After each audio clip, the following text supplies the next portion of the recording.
నేను కొత్తగా వచ్చాను, రెగ్యులర్ టీచర్ని. అయితే మా ప్రిన్సిపల్ మేడం వాళ్ళ ఫాదర్ ఐసీలో ఉండడం వల్ల మేడం లీవ్ మీద ఊరెళ్ళారు.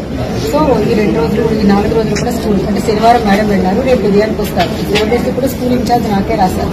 నేను కూడా లేట్ నైట్ 9:15కి 8:30కి అట్లా ఎవరో ఒక టీచర్స్ అయితే ఒక 2-3 మన క్యాంపస్ లో ఉంటారు. డ్యూటీ టీచర్స్ ఉంటారు, స్టడీ టీచర్స్ ఉంటారు, తర్వాత వార్డెన్ మేడం ఉంటారు. అంటే వార్డెన్ అంటే భోజనం పెట్టేది కాపలా కాదు.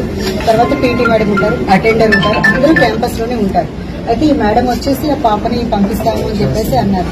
పంపిస్తానంటే అమ్మ పేరెంట్ అని గుర్తుపడతాను, ఎందుకంటే నేను కొత్త కాబట్టి నాకు పేరెంట్స్ ఐడియా ఉండదు కాబట్టి వాళ్ళు మొదటి నుంచి పనిచేస్తున్నారు. వాళ్ళే హౌస్ టీచర్స్, వాళ్ళే కేర్ తీసుకుంటారు.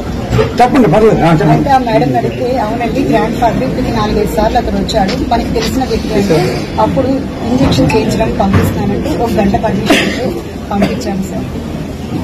5 times వచ్చారు.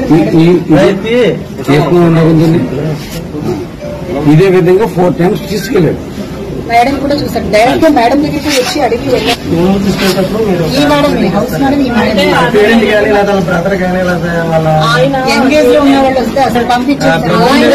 మదర్ కి ఫోన్ చేసి మా అబ్బాయి ఏనమ్మా పంపించండి అంటేనే మేము పంపిస్తాం. ఎంగేజ్ లో ఉన్న వాళ్ళకి కావడం వల్ల మేడం కూడా ఈ పాప కూడా మా గ్రాండ్ ఫాదరే మేడం అని చెప్పేసి చెప్తుంది.